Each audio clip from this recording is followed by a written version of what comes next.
چاند گرہن ہو رہی ہے، نظر آنا ضروری نہیں، کسی ملک میں نظر آتا ہے کہیں نظر نہیں آتا، نظر آنا ضروری نہیں، نظر آنا ضروری نہیں۔ اس میں جو ہمارے چاند گرہن کے اعمال ہمارے سوشل میڈیا کی پوسٹوں پہ پڑے ہیں، ضرور کر لینا۔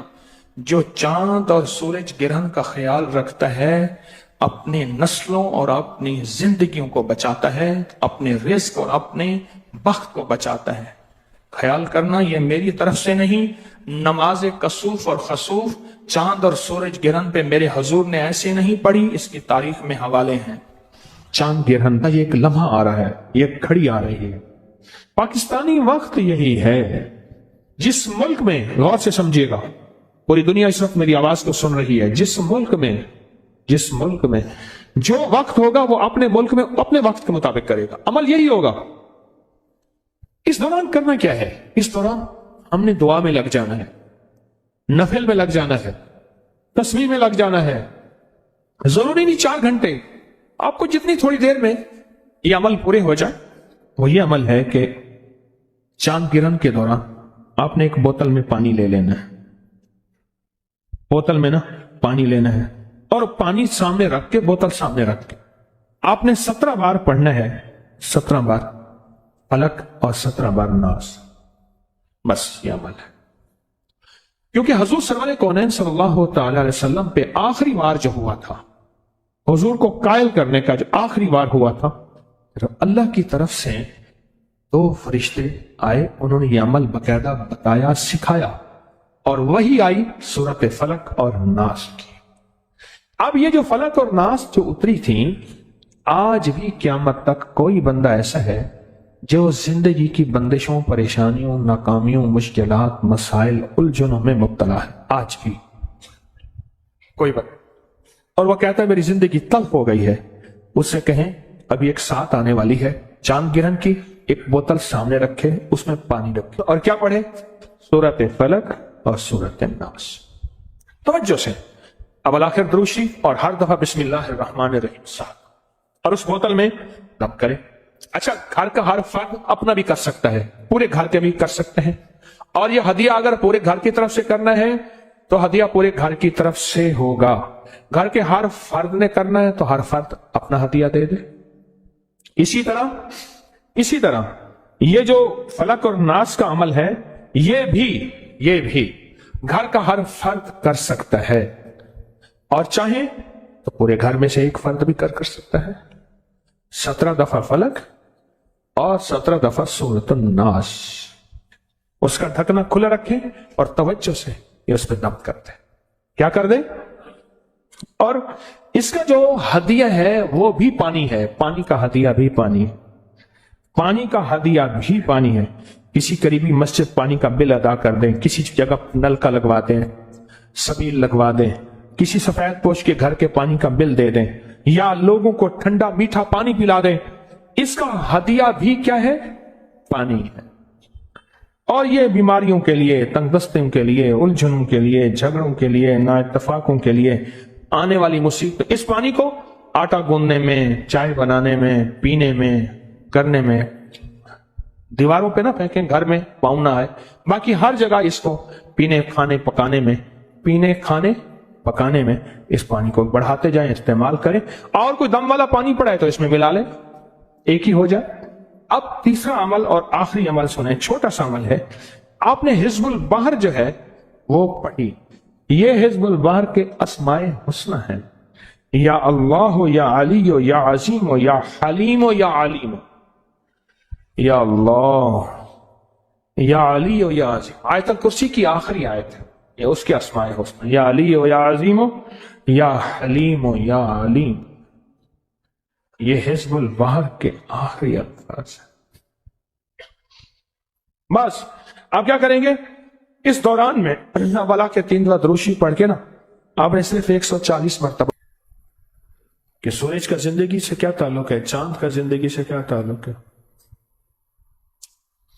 گرہن لفظ کو بدرا غور کیجئے گا، گرہ گانٹھ کو کہتے ہیں، گرہ کو کہتے ہیں۔ یہی گانٹھ آنتوں میں آ جائے تو اسے کولنج کہتے ہیں، کھل جائے ٹھیک، ورنہ آپریشن، ورنہ کولائن سے بندے مر جاتے ہیں۔ گرہ آ جائے آنت میں، یہی گرہ اگر شریانوں میں آ جائے تو اس کو بائی پاس کہتے ہیں، ہارٹ اوپن سرجری کہوں، کون سے لفظ کا گرہ۔ جسم کے کسی حصے میں گرہ آ جائے، آپ کہتے ہیں پٹھا پہ پٹھا چڑھ گیا ہے، گرہ ہوتی ہے۔ دماغ میں گرہ آ جائے تو کہتے ہیں برین ہیمریج ہو گیا ہے، بندہ بے ہوش ہو جاتا ہے۔ کوئی ایسے ہوتے ہیں جو ہوش سے نکل آتے ہیں، اکثر نہیں نکلتے، وہی موت واقع ہو جاتی ہے۔ زندگی میں اگر چاند میں گرہ نہ آ جائے، اچھا چاند میں گانٹھ نہیں آتی، گرہن سے مراد یہ ہے کہ اس کی روشنی ختم ہو جاتی ہے، جو پوری دنیا میں اس کی روشنی پڑ رہی ہے وہ ختم ہو جاتی ہے۔ سورج گرہن ہے تو سورج کی روشنی ختم ہو جاتی ہے، اندھیرا چھا جاتا ہے۔ جن ملکوں میں میری زندگی میں چند بار ایسا ہوا ہے کہ میں نے سورج گرہن کو دیکھا ہے تو کچھ دیر کے لیے سارا اندھیرا چھا گیا۔ اس کا ہماری زندگی پہ اثر ہے، یاد رکھیے گا۔ صحت مند پہ اثر ہے، بیمار پہ اثر ہے، حاملہ پہ اثر ہے، بچوں بوڑھوں پہ اثر ہے، نباتات پہ اثر ہوتا ہے، درختوں اور فصلوں پہ اثر ہے اس کا۔ صدیوں پہ محیط تجربات، ہزاروں سال پرانے تجربات یہ بتاتے ہیں کہ چاند گرہن اور سورج گرہن کا زندگی پہ بہت اثر ہے۔ چاند کا زندگی پہ اتنا اثر تو ہے، چاند کا زندگی پہ اتنا اثر تو ہے کہ جن دنوں پہ چاند کی روشنی جوبن پہ ہوتی ہے، ان دنوں پہ نباتات پہ، درختوں پہ، پتوں پہ زندگی ان کی اور ہوتی ہے۔ سائنس نے سال ہر سال اس کی تحقیق کی ہے، اس کی ریسرچ کی ہے، اور ہوتی ہے۔ انہی زندگی، انہی دنیا میں، انہی دنوں میں سمندر کی زندگی اور ہوتی ہے۔ انسان کی زندگی پہ چاند کا اثر پڑتا ہے۔ پوری دنیا میں جتنے ماہرین بیٹھے ہیں، آپ نیٹ کی دنیا کو کھولیں، ہر چیز آپ کے ہاتھ میں موجود ہے۔ وہ کہتے ہیں کہ پوری دنیا میں 13، 14 اور 15، چاند کی 13، 14 اور 15، جنوری فروری کی نہیں، انگریزی مہینوں کی نہیں، اسلامی مہینوں کی 13، 14 اور 15 جرائم بہت ہوتے ہیں، قتل و غارت بہت ہوتی ہے، جسے کرائم ریٹ کہتے ہیں، بہت بڑھ جاتا ہے، بہت جرائم ہوتے ہیں۔ پوری دنیا کے ماہرین بیٹھے ہیں جو اس بات کو تحقیق میں لا رہے ہیں، اپنی ریسرچ میں لا رہے ہیں کہ جرائم کب زیادہ ہوتے ہیں۔ وہ کہتے ہیں ان دنوں میں بہت زیادہ ہوتے ہیں۔ کیوں؟ اور انہی دنوں میں چاند جو ہے وہ اپنے جوبن پہ ہوتا ہے اور سورج اور زمین کی ہر چیز کو اپنی طرف کھینچتا ہے۔ ایک پورا نظام ہے، اسے قمری نظام کہتے ہیں، اور کھینچتا ہے۔ آپ کبھی ان عروج کی دنیا میں آپ جائیں اور دیکھیں، سمندر کو ایک دفعہ مجھے دیکھنے کا موقع ملا، آپ سوچ نہیں سکتے کہ اس کی لہریں کتنی اونچی اور اس کی لہریں کہاں کہاں ٹکرا رہی ہوتی۔ اگر میرے خیال میں اللہ کا امر نہ ہو تو سمندر تو اونچا ہے، کراچی تو نیچا ہے، اپنے امر سے اس کریم نے روکا ہوا ہے۔ پرانے دور میں جو جہاز چلنے والے ہیں، آج بھی جو جہاز چلنے والے ہیں، مجھے مانسیرا میں ایک جہاز میں چلنے والے صاحب سے گفتگو کا موقع ملا تفصیلی۔ میں ایک سفید پوش آدمی ہیں، درویش، ان کے گھر میں تھا، اکیلا تھا، 1-2 احباب اور بھی تھے، غالباً 5 حضرات تھے ہم۔ تو انہوں نے گھر خالی کرا دیا، تو میں 1-2 دن 3 دن وہاں رہا، تو وہاں موقع ملا گفتگو کرنے کا۔ وہ کہنے لگے جی خاص طور پہ چاند کے عروج کے دنوں میں اور چاند کی گرہن کے دنوں میں دنیا کے سارے آلات، سائنسی آلات جو سمندر کے ساتھ تعلق ہے، وہ ہم نے ناکام ہوتے دیکھے ہیں۔ پھر اس میں صرف ہمارے ساتھ جو چیز چلتی ہے وہ احتیاط ہے، کہ ہم سخت احتیاط کرتے ہیں اور بہت سخت احتیاط کرتے ہیں۔ اب معلوم یہ ہوا کہ سورج کا اور چاند کا ہماری زندگی پہ اثر، ہمارے پھلوں سبزیوں نباتات فصلوں پہ اثر، ہمارے جسموں پہ اثر، ہمارے جذبات پہ اثر، غصہ، لڑائی، ڈکیتی، قتل و غارت، اس کا تعلق جذبات سے ہے، ان کا تعلق ہمارے جذبات پہ اثر۔ یہ چھوٹی چھوٹی چیزیں جو ہمیں متاثر کر رہی ہیں، اور یہ چھوٹی چھوٹی چیزیں ہیں جن کا ہماری زندگی پہ اثر۔ چلو ہم تو چھوٹی چیزیں ہیں، سمندر تو زمینوں سے بڑے ہیں، اور سمندر کی گہرائی 11 کلومیٹر سے بھی گہرے سمندر موجود ہے، 11 کلومیٹر سے بھی گہرے سمندر موجود ہے۔ اس 11 کلومیٹر گہرے سمندر پہ بھی اس کا اثر ہوتا ہے۔ انسانی جسم تو 50-100 کلو کا ہے، اس میں اثر ہوتا ہے۔ ماننے والی بات ہے کہ سمندر کا وزن کتنا ہے۔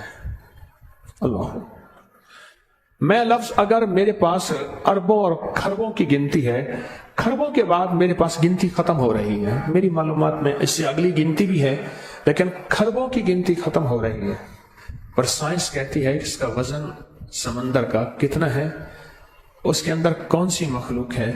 اس چاند کا اثر زندگی پہ میری آپ کی پڑتا ہے اور سمندر کی زندگی میں پڑتا ہے، اور سمندر کے پانی کو چاند اپنی طاقت اور قوت سے ہلا کے رکھ دیتا، اور ایسا ہلاتا ہے کہ اس کے اندر جو بھی چیز ہو، وہ جہاز ہے، وہ کشتیاں ہیں، وہ کوئی دنیا کی چیز ہے، وہ بھی ایک کھلونا بن جاتی ہے۔ اسے اپنے آپ کو سنبھالنا، سمجھنا اور اپنے آپ کو بچانا مشکل ہو جاتا ہے۔ یہ چاند کی طاقت ہے، تو سوچیں چاند کے بنانے والے کی کیا طاقت ہوگی، اس کی کیا طاقت ہوگی۔ اور اگر چاند کے بنانے والے سے ہماری دوستی ہو جائے، ہمارا تعلق ہو جائے، ہمارا تعارف ہو جائے، تعارف، آپ نے لکھا یہ خط فلاں کی معرفت میں جائے گا۔ پہلے ہوتا تھا ضلع فلاں، علاقہ فلاں، فلاں، گاؤں میں ایک دکان ہوتی تھی، سارے خط اسی کو آتے تھے۔ گاؤں میں ایک دکان ہوتی تھی، میرے پاس نا ڈیرہ اسماعیل خان میں سے ایک خط آتا تھا، پھر بستی کے بہت سے لوگوں کے خط آتے تھے، لکھا ہوتا تھا یوسف دکاندار کو مل کر بمعرفت یوسف دکاندار، یہ لفظ تھا، مجھے آج بھی یوسف دکاندار کا نام یاد ہے۔ یوسف دکاندار کی معرفت میں یہ خط فلاں کو ملے، پھر یوسف دکاندار کے پاس سارے خط آتے تھے۔ میں گیا ڈیرہ اسماعیل خان، میں کہا یوسف دکاندار کو دیکھوں تو صحیح، اس کی معرفت سارے خط آتے ہیں۔ جب کسی چیز کا تعارف زیادہ ہو پھر اس کو دیکھنے کا شوق ہوتا ہے، اس لیے بعض اللہ والے ساری عمر مانگتے رہے اللہ اپنا جلوہ دکھا، اللہ اپنا دیدار کرا۔ اس لیے مسلمانوں کے اندر حضور کی محبت اور جلوہ حضور کی زیارت کا شوق بہت، کہتے ہیں چلو حضور کی زیارت نہ ہوئی، حضور کے روزے کی زیارت ہو جائے، چلو اللہ کی زیارت نہ ہوئی، اللہ کے گھر کعبہ کی زیارت ہو جائے۔ یہ وہ ساری وہی کشش ہے جو مجھے یوسف دکاندار کے دیکھنے میں آئی تھی، یہ ساری وہی کشش ہے۔ پھر میں گیا، ان کو اطلاع ملی ایک بندہ جا رہا تھا، کوئی ٹیلی فون موبائل تو کہانی تھی نہیں، اس نے کہا جی وہ فلاں میرا نام بتایا کہ وہ آپ کو ملنے آ رہے ہیں فلاں وقت۔ جب میں گیا تو ان کی دکان پہ گیا، یوسف دکاندار، چھوٹی سی دکان تھی گاؤں کی، دکان کو دیکھا، انہوں نے کہا جی وہ گھر آپ کا انتظار کر رہے ہیں، بندہ بیٹھا تھا، گھر مجھے لے کر گیا۔ انہوں نے گھر جو کمرہ صاف کرایا تھا وہ دھول سے بھرا ہوا تھا، وہ صفائی ہو رہی تھی، اسی کمرے میں مجھے بٹھا دیا، انہوں نے تازہ تازہ صاف کرایا تھا، ان کی محبت تھی۔ ایک وہ دھول کا کمرہ مجھے یاد ہے، ایک کوہاٹ میں گیا، ہمارا ایک پٹھان تھا، وہ کہتا تھا آپ ہمارے گھر ضرور آئے گا، بس دعوت دے گا آپ۔ ہمارا گھر سڑک کے بالکل قریب ہے، میں کوہاٹ کی طرف گیا تو سڑک کے قریب تو نہیں تھا، 5-10 کلومیٹر دور تھا، وہ کہہ رہے قریب ہے۔ جب وہاں گیا تو ان کا آپ شوق دیکھیں، جذبہ، سچا جذبہ دیکھیں۔ انہوں نے کورا برتن منگوایا، کورا نا مٹی کا ایک گلاس منگوایا، اس کو مٹی کے گلاس کو پانی میں پہلے ٹھنڈا نہیں کیا، اس میں دودھ ڈال کے سوڈا ڈال دیا، اور جو گرم ہوا، اب ان کا بوڑھا والد کہے گا نہیں حضرت صاحب آپ پیے گا، یار آپ بندوق نہیں نکالی، ورنہ بندوق سے بھی کھلاتے ہیں، پٹھان مہمان نواز ہیں، بہت مہمان نواز۔ اب میں کہوں، میں نے کہا حاجی صاحب، مجھے اور کوئی نام یاد تھی نا، میں نے کہا حاجی صاحب یہ گرم ہے، اب اس کو سمجھنا ہے کہ یہ گرم کیسے ہو سکتا ہے، ہم نے تو مٹی کے پیالے میں دیا ہے۔ وہ کہہ رہے نہیں آپ پیے گا، اپنے بیٹے کو فشتوں میں بلا کے کہے اور ڈالو. میں نے کہا ابھی ختم نہیں ہوا. میں نہیں آپ پیے گا. کوڑا پیالہ، کوڑے پیالے میں دودھ ڈال کے اوپر سوڈا ڈال دیا اور وہ جلتی پہ آگ کا کام ہوا، وہ اندر ابل رہا ہے. پھر میں ہاتھ میں لے کے دیکھ رہا ہوں، میرا ہاتھ بھی گرم. یا مجھے پھر یوسف دکاندار کے گھر کی وہ دھول یاد ہے. میں گیا، ان کا محبت خلوص، انہوں نے کمرہ تیار کیا، میں بیٹھا. یہ معرفت جو ہے نا، معرفت، میں بات معرفت سے کی تو پتہ نہیں کہاں چلا گیا. یہ جو معرفت ہے اگر کسی کی حاصل ہو جائے پھر اس کو ملنے اور دیکھنے کا تال اور شوق پیدا ہوتا ہے. چاند کے یہ حالات ہیں، چاند کے بنانے والے کی کیا طاقت ہوگی.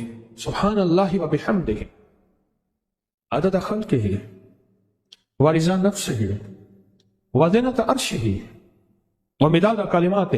یہ اس کے بنانے والے کی طاقت کو بیان کیا جا رہا ہے، جبکہ طاقت اس سے کہیں زیادہ ہے. اس سے کہیں اللہم انک ملیک مقتدر ما تشاء من امر یکون. ملک تیرا، اقتدار تیرا. ملیک مقتدر، اقتدار تیرا. ما تشاء، تو چاہتا ہے ہو جاتا ہے. ما تشاء امر ان یکون، بس تو چاہتا ہے ہو جاتا ہے. چاند کا زندگی پہ اثر ہے، ہماری صحت پہ اثر ہے. ہماری طب کی پرانی کتابوں میں ایک ٹوٹکا لکھا ہے کہ 13 اور 14 کے درمیان اپنی فلاں رگوں سے خون نکوالے صحت مند رہیں گے. اب سمجھ آتی ہے کہ وہ خون نکلانے میں جہاں اور صحت مندی ہوگی وہاں یہ صحت مندی بھی ہوگی کہ جنون، جذبات اور جوش میں آ کے کچھ کر نہیں پائیں گے. پھر ہماری روحانی کتابوں میں ایک بات لکھی ہے کہ آپ 13 اور 14 اور 15 اس درمیان میں یہ چاند کے عروج کے دن ہے، ٹاپ کے دن ہے، روزے رکھیں، جسے میرے آقا نے فرمایا یہ ایام 20 ہیں، ان 3 دنوں میں روزے رکھیں. چاند کا زندگی پہ اثر ہے، چاند کا صحت پہ اثر ہے، چاند کا سمندر پہ، پہاڑوں پہ، پرندوں پہ اثر ہے. آپ حیران ہوں گے، پرندوں پہ اثر ہے.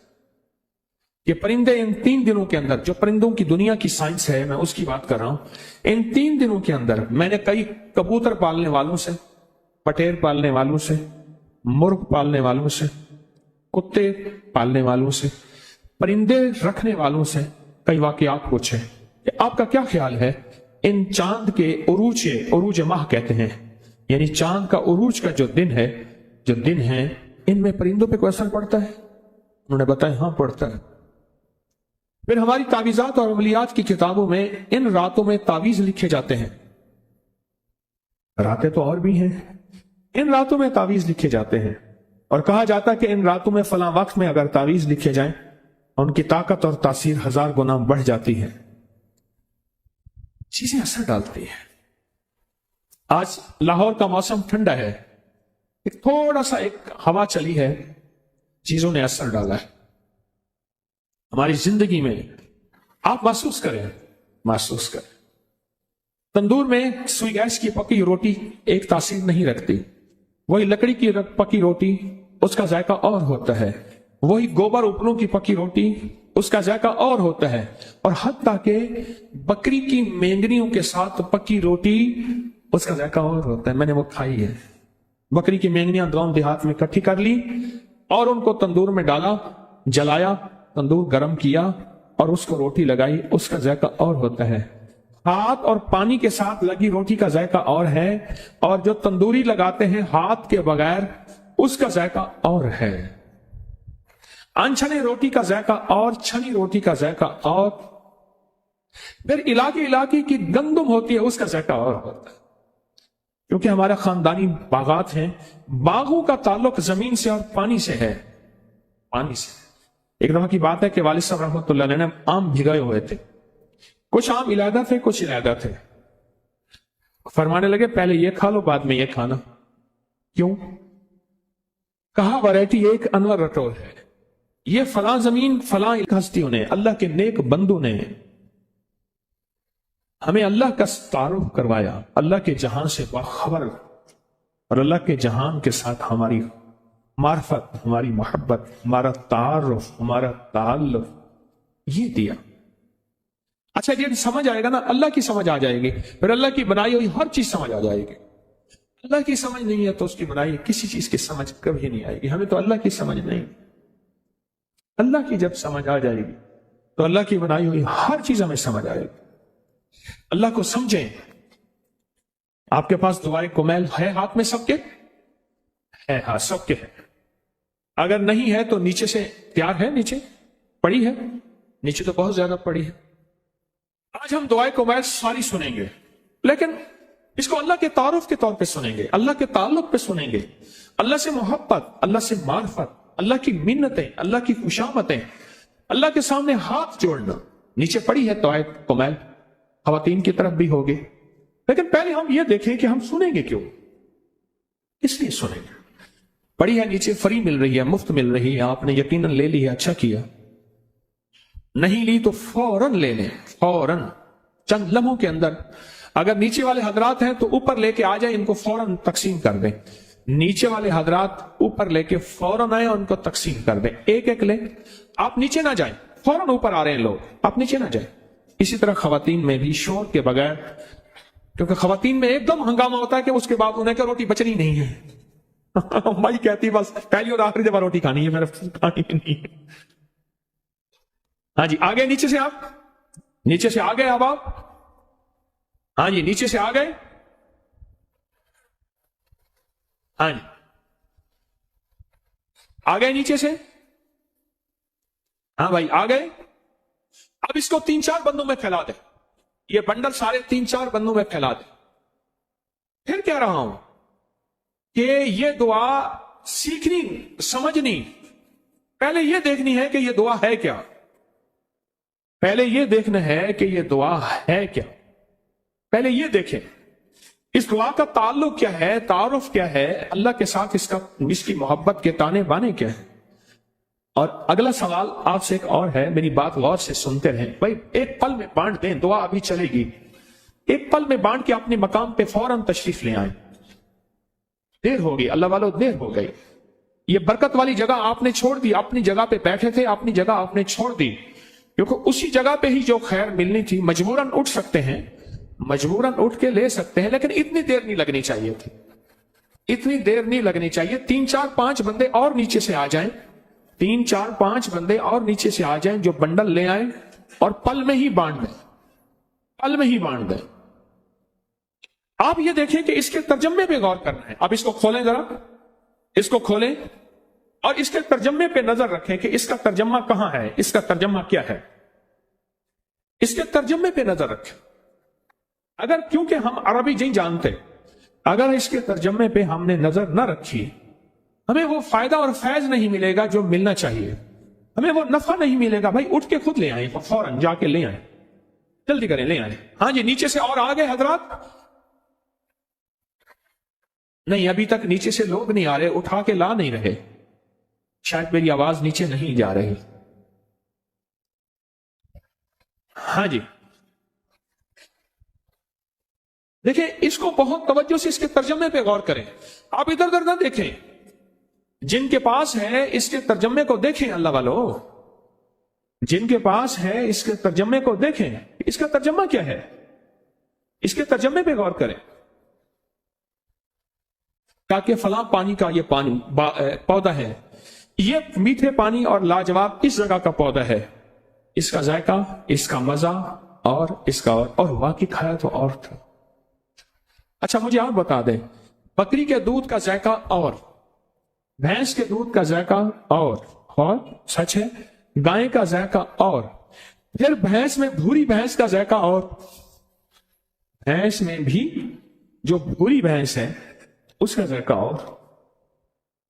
اچھا پھر وہ بکری جس نے جڑی بوٹیاں کھائی ہیں، اس کو میں نے صحراؤں میں تجربے کیے ہیں، دور دنیا کے کوئی آثار نہیں، میرا وہاں جانا ہوتا ہے، اس کا ذائقہ اور ہے. وہ بکری جو گھر میں پلتی ہے اس کا ذائقہ اور ہے.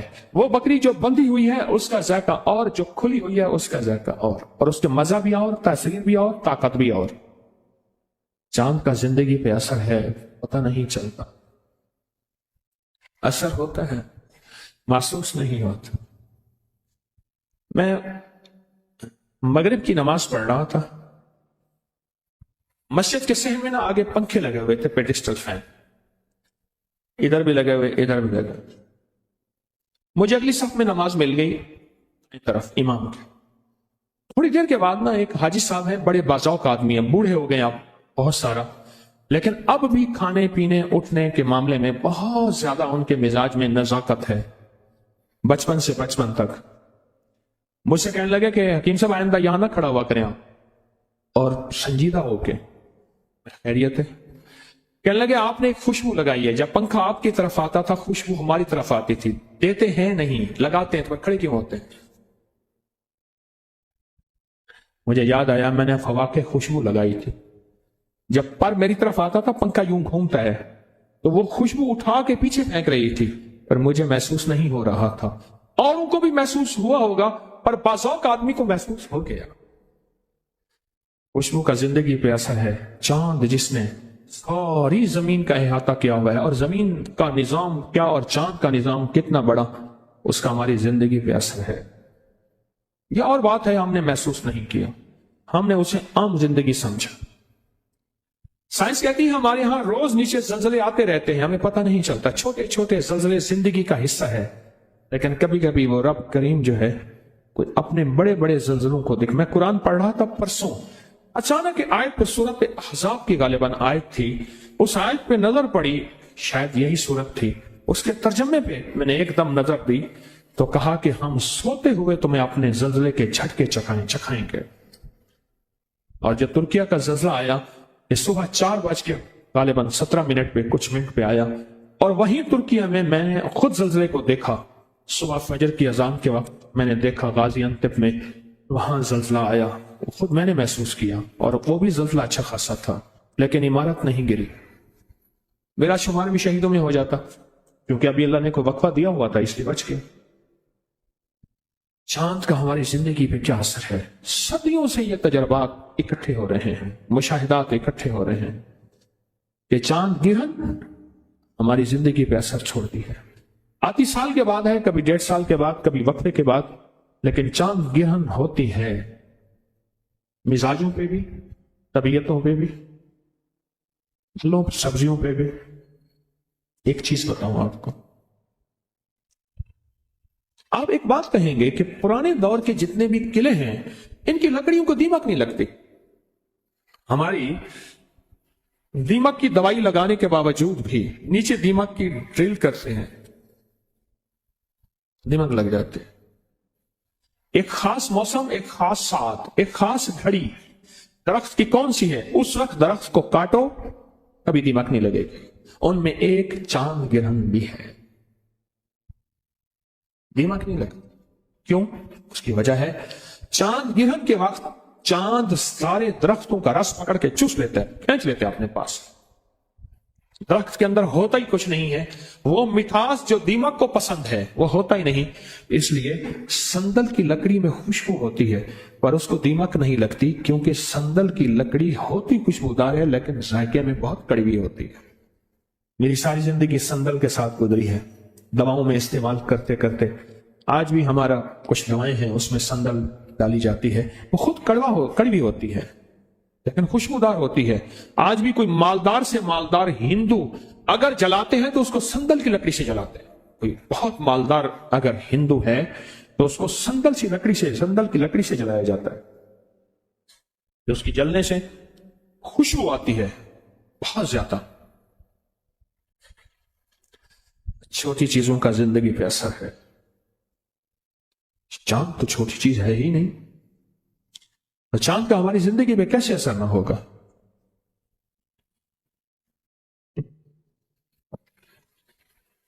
یہ دیکھیں, یہ گرج ہے, یہ گرج ہے.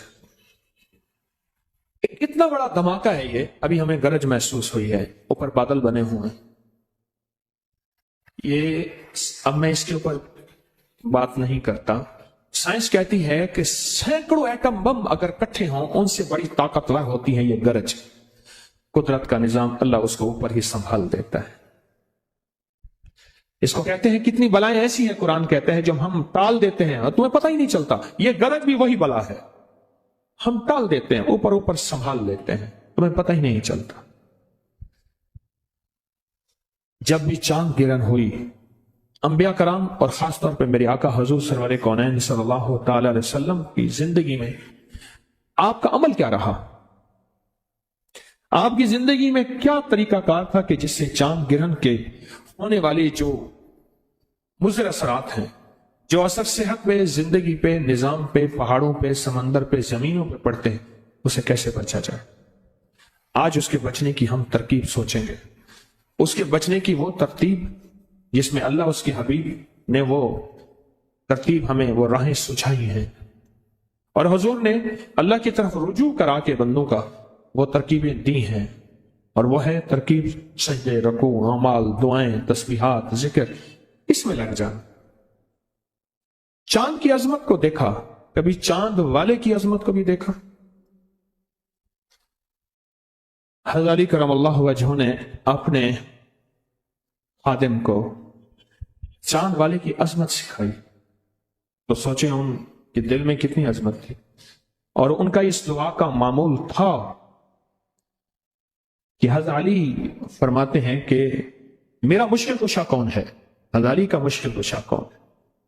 آئے حضرت علی کے مشکل کشا کو جاننے اور پہچاننے کی کوشش کرتے ہیں، لیکن پہلے ایک بات ذہن نشین رکھیں، کیا آپ ان منتوں اور زاریوں کے ترجمے کو جانتے ہیں جو حضرت علی نے اپنے خادم کو سکھایا اور زندگی بھر معمول رہا کہ اللہ کو کون سی منتیں اور زاریاں کر کے وہ اللہ جس نے چاند بنائے ہیں،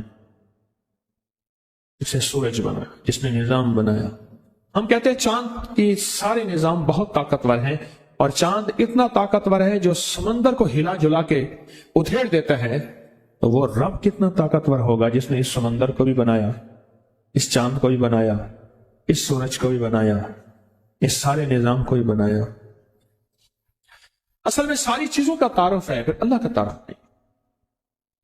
یہ جو آل رسول، اصحاب رسول ہیں اور اولیاء ہیں، اللہ کے نیک بندے ہیں، انہوں نے بندوں کو اللہ کا تعارف کروایا، اللہ کی معرفت سکھائی،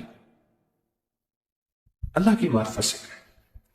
اس وقت ہم سارے جہاں سے باخبر ہیں، نیٹ کی دنیا نے سارے جہان کی خبریں دے دی ہیں، سارے جہاں سے باخبر ہیں، پر اپنے جہاں سے بے خبر ہے۔